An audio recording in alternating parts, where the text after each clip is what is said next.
Você precisa de uma metodologia se você quer alcançar resultados perfeitos. Se você quer alcançar esses resultados perfeitos mais rápido, com menos gastos, com mais conforto, com mais felicidade. Se sentir segura para ter resultados perfeitos pode ser rápido, se você tiver um passo a passo para isso.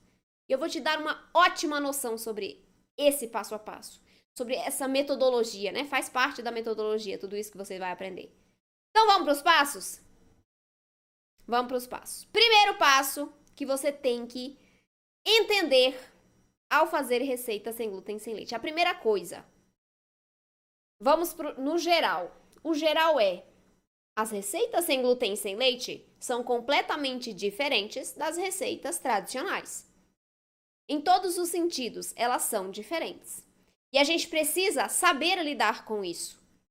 Por exemplo, uma das coisas que você precisa aprender, e isso vai ser aos poucos, não se preocupe com isso, é que os ingredientes que nós usamos, eles são diferentes. Nós temos um número maior de ingredientes para serem usados dentro de nossas receitas sem glúten e sem leite. E nós precisamos deles. Eles não estão ali para encher linguiça. Eles não estão ali para enfeitar a receita. Não. Eles estão ali porque eles são necessários na receita. Por exemplo, eu trouxe aqui o fermento químico. Aí você vai falar assim, não, fermento químico eu sei, eu uso no bolo. Só que não é no bolo. A minha metodologia usa o fermento químico. Nas minhas receitas eu uso o fermento químico nos pães. Ah, claro, para ajudar na fermentação. Não. Não é com esse objetivo. Sim, o fermento químico é um agente de fermentação. Logo, ele vai ajudar os nossos bolos a crescerem, a ficarem lindos, fofinhos, aerados, leves. No pão, ele não entra com a função de fermentação. Não é estranho? É o mesmo ingrediente, mas a função é diferente. No pão, eu uso o fermento químico para trazer mais maciez. Não é para fermentar, até porque o fermento químico, na quantidade que eu uso, não fermenta a massa do pão. É muito pouquinho. E o pão tem a massa muito densa. O fermento químico não tem força para fazer o pão crescer. Mas ele influencia na maciez do meu resultado final. Quando eu uso o fermento químico na minha massa de pão, eu tenho um resultado mais macio, eu tenho um resultado mais fofo. Mas ele não atua na fermentação. Não é legal isso? Você tendo essa informação, você consegue melhorar o seu pão. É uma informação tão pequena que faz total diferença. Vai ficar uma delícia sem o fermento químico? Claro que sim. Mas o fermento químico vem para trazer ainda uma melhoria maior. Uma melhoria maior existe? Uma melhoria nos seus pães, para ser a cereja do bolo.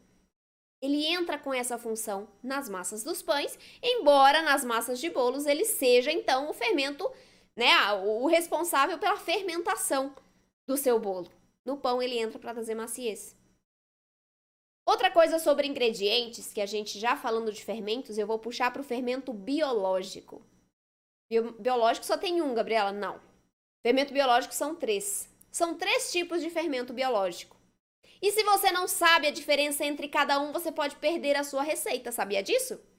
Sim. Se você usa, por exemplo, em uma receita que pede fermento biológico seco instantâneo, você pega esse fermento biológico seco instantâneo e o substitui pela mesma quantidade do fermento fresco. Fermento biológico fresco? Tudo fermento. Será que é tudo fermento? Não, não é. Se você faz essa substituição sem saber, você vai ter um pão que não cresce. Não cresce tanto. Por quê? Porque o fermento biológico fresco, ele é muito mais fraco do que o fermento biológico seco instantâneo. Então, a partir do momento que você faz essa substituição 1 para 1, ou seja, na mesma proporção, você vai ter um resultado final de um pão que não cresce tão bem. Pelo simples fato de você não saber a diferença entre cada um dos tipos de fermentos. Mas essa não é a única diferença. Tem diferença também no jeito que você incorpora esse fermento na sua massa de pão. Vamos aos exemplos. Fermento biológico seco instantâneo. como é que eu adiciono nas minhas receitas? Eu coloco junto com os ingredientes secos. Não tem segredo, coloca ali junto com os ingredientes secos. Fermento biológico seco. Só seco, sem ser instantâneo. Como é que eu vou fazer para adicionar a minha massa? Eu só misturo com os secos? Não. Esse tipo de fermento, você precisa fazer uma pré-fermentação com ele.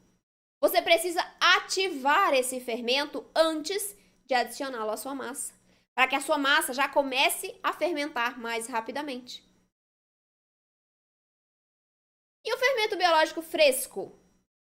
Se você já conheceu, você já percebeu que ele é uma pasta, uma pastinha.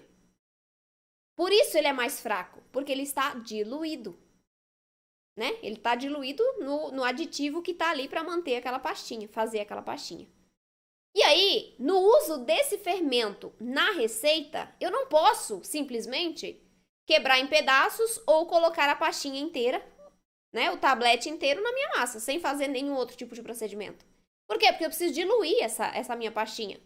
Eu preciso fazer com que essa minha pastinha atinja toda a minha massa. Para isso, eu tenho que dissolver a pastinha em água.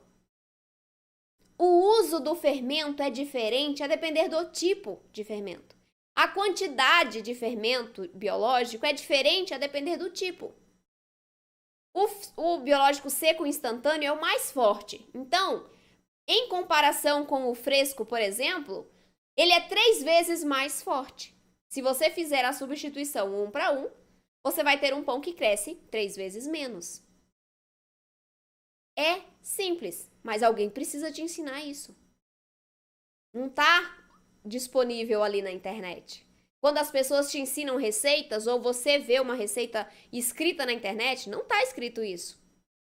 Eu já peguei tanta receita escrito assim, fermento biológico. Qual deles? Não sei. Não sei qual que a pessoa usou. Isso é horrível. Porque você vai fazer a receita, replica e o negócio não vem, não dá resultado. Porque você usou simplesmente um fermento diferente do que a pessoa tinha usado na massa. Você precisa entender essas coisas que são pequenas, que são simples, mas que são extremamente necessárias para que os nossos resultados fiquem macios, fofinhos, que a gente consiga fazer um pão de longa fermentação, mesmo usando um fermento biológico. É possível? Sim! É só você aplicar as técnicas corretas para você conseguir isso. Eu fiz ontem um pão de longa fermentação. Inclusive, alunos e alunas vamos ter novidades por aí no curso. Um pão de fermentação longa. É possível, sim. A gente consegue melhorar o índice glicêmico das nossas massas, o sabor, a textura. Tudo isso quando a gente conhece o que a gente está fazendo. Porque eu sei lidar com as receitas sem glúten. As receitas sem glúten não podem ser deixadas em uma bancada sem observação. Porque elas se comportam diferentes. A gente trabalha com farinhas diferentes que vão juntas interagir de um jeito que o resultado fica completamente diferente, alterado. Então a gente precisa entender isso.